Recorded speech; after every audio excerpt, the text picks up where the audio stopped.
మీ అందరికీ నమస్కారం. నేను అశోక్కి నంబర్లు అడిగిన, ఆ మిత్రుల పేర్లు ఫోన్ నెంబర్లు పెట్టవా నేను మాట్లాడుకుంటాను. వారు అన్నారు మీ పిలిపక్కర్లేదు, నా తరపున అంటే నీ తరపున నేను పిలుస్తాను అని చెప్పిండు. నేను సొంతంగా మీ అందరికీ ఫోన్ చేయకపోయినా కూడా మీరు వచ్చి ఇక్కడ ఈ ఆత్మీయ సమ్మేళన పాల్గొన్నందుకు మిమ్మల్ని శిరస్సు వంచి నమస్కరిస్తున్నాను. నేను కొత్త కాదు, నా మాట కొత్త కాదు, ఆకలి అవుతుంది కాబట్టి ఒక 2 సూచన చేసి ముగిస్తాను. నేను ఎంత ఎదిగినా కూడా ఏ స్థానంలో ఉన్నప్పటికీ కూడా మనిషి చివరికి కోరుకునేది 2. ఒకటేమో మానవ సంబంధాలు వెతుక్కుంటూ ఉంటాడు. ఇప్పుడే ఎందుకు పిలిచినా నేనంటే అంత రిటైర్డ్ అయిన మూడ్లో ఉన్నారు, రిటైర్డ్ కాబోయే మూడ్లో ఉన్నారు. ఇప్పుడే ఆ పాత సంబంధాలు ఎక్కువ నెమరు వేసుకునే అక్కర ఉన్నది అని చెప్పి భావించాను. ఇవాళ మన పిల్లలు ఎక్కడో అక్కడ సెటిల్ అవుతూ ఉంటారు. నిజంగా ఎంత బాధ అయిద్దంటే ఇప్పుడు తెలుస్తుంది అసలు కథ ఏందో. ఇవాళ అంతిమంగా కొడుకులున్నా కూతుర్లున్నా మళ్ళీ భర్తకి ఏమైనా పట్టించుకునేటువంటి భార్యలు మాత్రమే, భార్యకి ఏమైతే పట్టించుకుంటారో భర్తలు మాత్రమే. అంత గొప్పగా మనసుని మళ్ళీ పట్టించుకునే వాళ్ళు పాత మిత్రులు మాత్రమే పట్టించుకుంటున్నారు. కాబట్టి నేను అంటున్నా, నెక్స్ట్ టైం మీరు ఎప్పుడైనా మీటింగ్ పెట్టుకుంటే కుటుంబాలతో సహా, పిల్లలుంటే పిల్లలతో సహా పాల్గొనే ప్రయత్నం చేయమని చెప్పి కోరుతున్నాను. రెండవది ఏం కోరుకుంటున్నానంటే, ఇవాళ అందరం మెకానికల్ లైఫ్ అయిపోయింది. ఒకప్పుడేమో ఉమ్మడి కుటుంబాలు ఉండి మనకందరం ఓ 10 మంది 12 మంది జిబుజిబా అని ఉండేది మనం. కానీ వాళ్ళ దురదృష్టం ఏంటంటే ఒక కొడుకే ఉన్న కొడుకు వేరే దగ్గర బతికే పరిస్థితి వస్తుంది, ఒక కూతురే ఉన్న ఒక కూతురు దగ్గర బతికే పరిస్థితి లేదు. లోన్లీ లైఫ్ అయిపోయింది. మనిషి అనే వాడు సోషల్ ఎనిమల్ అని ఎంత చెప్పినప్పటికి కూడా ఇవాళ అది లేకుండా పోతాను. నేను చాలాసార్లు చెప్తుంటా, పెరిగింది సంపద, కానీ టెక్నాలజీ పెరగచ్చు, సంపద పెరగచ్చు, కానీ మనిషిలో ప్రశాంతత మాత్రం తగ్గిపోతుందని చెప్పి చాలాసార్లు చెప్తుంటాను నేను. ఇలా ఎవరిని కదిలించినా టెన్షన్ ఉంటుంది. The tension which is not individual one, the tension which is prevailed by the society. మానవ సంబంధాలన్నీ కూడా అది చెరిపేస్తూ ఇవాళ మనల్ని ఒక మరమనిషిలాగా తయారు చేసి సంబంధాలంటేనే అవసరాల సంబంధాలనే పరిస్థితి తీసుకొచ్చింది.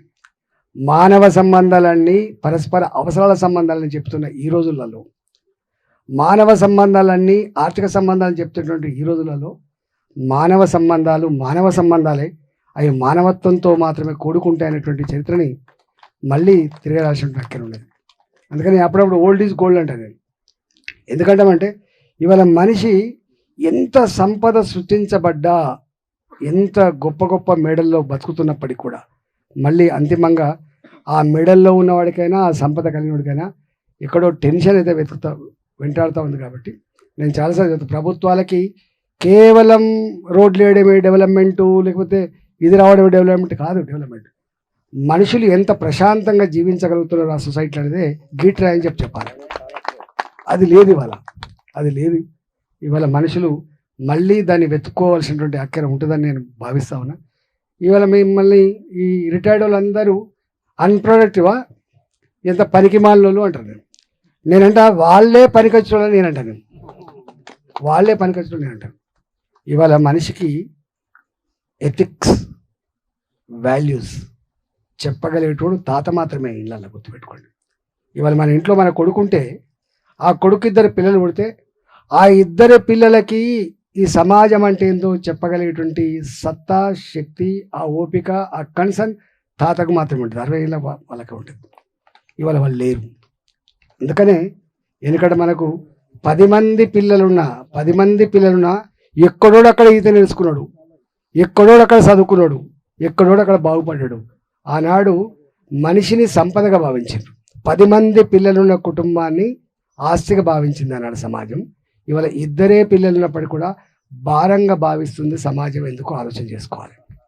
ఇవాళ ఆ ఇద్దరిని కూడా ఆ ఇద్దరికి కూడా కొడుకుకు పెళ్లి చేస్తావో లేదో తెలియదు, కూతురు కూడా పెళ్లి చేస్తావో తెలియని పరిస్థితి వచ్చింది. ఏమైపోద్దో అన్న ఆందోళన ఉంటుంది. ఇవాళ మనం చూస్తున్నాం, సారు కొట్టినా భరించిన మనం, అమ్మ కొట్టినా భరించిన మనం, నాన్న కొట్టినా భరించిన మనం. కానీ ఇవాళ ఒక్క దెబ్బ కొడితే వాడు సూసైడ్ చేసుకుంటా అని చెప్పే పరిస్థితి వచ్చింది. మనం 10వ తరగతి లోపు హైదరాబాద్కు ఇంతకుముందు మన్సూర్ రెడ్డి గారు చెప్పినట్టుగా అన్నీ పట్టుకొని వస్తే కూడా బస్సు దాకా వచ్చి మన అమ్మ ఏడ్చి బిడ్డ జాగ్రత్త బిడ్డ అని పోయేటోళ్ళు ఉండేది. కానీ కాలేజీ దాకా మాత్రం రాకపోవు. కానీ ఇవాళ ఇంజనీరింగ్ చదివే పిల్లగాడికైనా, డాక్టర్ చదివే పిల్లగాడికైనా వాడు ఏ రూపంలో ఉన్నా మళ్ళీ నానొచ్చి తల్లి వచ్చి ఆ కాలేజీ దాకా పడగొట్టే పరిస్థితి వచ్చింది. వాడికి మార్కులు వచ్చిండొచ్చు, వాడికి మంచి ఉద్యోగం వస్తుండొచ్చు, కానీ వారి మానసిక స్థితి మాత్రం ఎదిగిన పరిస్థితి కనపడుతుంది సమాజంలో. ఇవాళ అలాంటి వాటి మీద ప్రభుత్వాలు ఎందుకో దృష్టి సారిస్తలేవు. ఇవాళ మనం చూస్తూ ఉన్నాం, ఎక్కడ చూసినా గంజాయి, ఎక్కడ చూసినా హెరాయిన్, ఎక్కడ చూసినా మాదక ద్రవ్యాలు. మేము బాధ అనిపించే అంశం ఏంటంటే మేమంతా కార్లలో పోతూ ఉంటాం 2:30కు 3:30కు మధ్యాహ్నం. మాకు ఇంకా అప్పటికి భోజనం, మేము తిరగాలని చెప్పి పోతుంటే ఆ చదువుకున్న పిల్లగాళ్ళు ఆ యాప్ చెట్టు కింద కూర్చొని ఎండాకాలంలో సిన్సియర్ల కింద కూర్చొని వాడు మంచిగా బీరు తాగుంటే బాయ్ బాయ్ సార్ అంటాడు. అంటే ఎటువైపు పోయింది ఒకసారి చూడండి. గవన్నీ బంద్ చేయించగలిగే అమ్మని ఎట్లా ప్రేమించానో, నాన్నకు ఎట్లా గౌరవించానో, అక్కకు ఏం గౌరవించానో, చెల్లెని ఎట్లా చూసుకోనో చెప్పగలిగే స్థితి మీకు మాత్రమే ఉంటుంది. కాబట్టి నేను అంటున్నా, మీరు ఓల్డ్ ఈజ్ కూడా అందుకంటున్నా, సమాజంలో మీ మనమరాలే కాకపోవచ్చు, సమాజంలో ప్రజానీకానికి ఎదుగుతున్న పిల్లలకి మాత్రం ఆ ఎథిక్స్ అండ్ వాల్యూస్ చెప్పడంలో మనమంత పాత్ర పోషించాలని మాత్రం కోరుకుంటున్నా. చివరిగా రాజకీయ నాయకులు ఉంటారు పోతారు, పెద్ద ఇష్యూస్ కాదు. కానీ నేను మా కొండలరావు చెప్పినట్టుగా నేను విద్యార్థి ఉన్నప్పుడు ఎట్లున్నానో ఇవాళ వరకు గట్టిగా ఉండాలనుకుంటున్నాను. నేను నా భాషలో మార్పు రాదని కోరుకుంటా, నా వేషభూషణలో మార్పు రాదని కోరుకుంటా.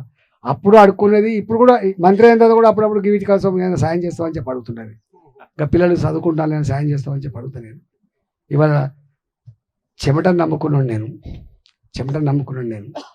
ధర్మాన్ని నమ్ముకున్నాను, నేను ప్రజల్ని నమ్ముకున్నాను. నేను కాబట్టి ఇవాళ ఉంటాయి పోతాయి, ఓటమి గెలుపులు రాజకీయాల్లో ఎప్పుడు ఉంటాయి. అది గెలుపు లేకుండా ఓటమి బాధ్యత తెలియదు. గెలుపు లేకుండా ఇవాళ మనకు ఆ ఓటమి గెలుపు రెండు ఉంటేనే దాని అదేందో తెలుస్తుంది. కాబట్టి నేను కూడా ఏం ఫీల్ కావట్లేదు కానీ కాకపోతే ఒక్కొక్కసారి అనిపిస్తానంటు, అంటే ఎక్కడో గమ్మతుండే. ఒక్కొక్కసారి డ్రామా కంపెనీ కూడా డామినేట్ చేస్తుంది మన మీద, దాన్ని ఛేదించగలిగేటోళ్ళు మళ్ళీ మేధావులు, విద్యార్థులు, యువత ఛేదించే అక్కడ ఉంటారు. కాబట్టి డెఫినెట్గా నేను మాత్రం ఒక్క హామీ ఇస్తున్నాను, మీకు ఎక్కడ నేను మా హుజురాబాద్లకి ఇప్పుడు అంటున్నారు అన్న, మేము ఎక్కడికి పోయినంత గౌరవం ఉండేది మాకు హుజురాబాద్ పేరు చెప్పుంటే, ఇవాళ తిడుతున్నారు అని చెప్తున్నారు. మా వాళ్ళంతా తిడుతున్నారని చెప్తున్నారు. నేను మీకు మాత్రం ఒక మాట ఇస్తున్నా, మిత్రుడుగా నాలాంటి వాడి పేరు చెప్పుకున్నప్పుడు మీకు ఇంత గౌరవం పెంచే ప్రయత్నం చేస్తా, నా చరిత్ర గట్టి నిలిపే ప్రయత్నం చేస్తా. అరే గాయనట్లని మిత్రుడు అని చెప్పే పరిస్థితి చేయను. నేను చాలాసార్లు చెప్తుంటా నా ఉపన్యాసాలలో మీరు ప్రజలకి, హుజురాబాద్ ప్రతిష్టని గౌరవాన్ని నిలిపే ప్రయత్నం చేస్తా తప్ప మచ్చతేనని చెప్పేది మా హుజురాబాద్కు.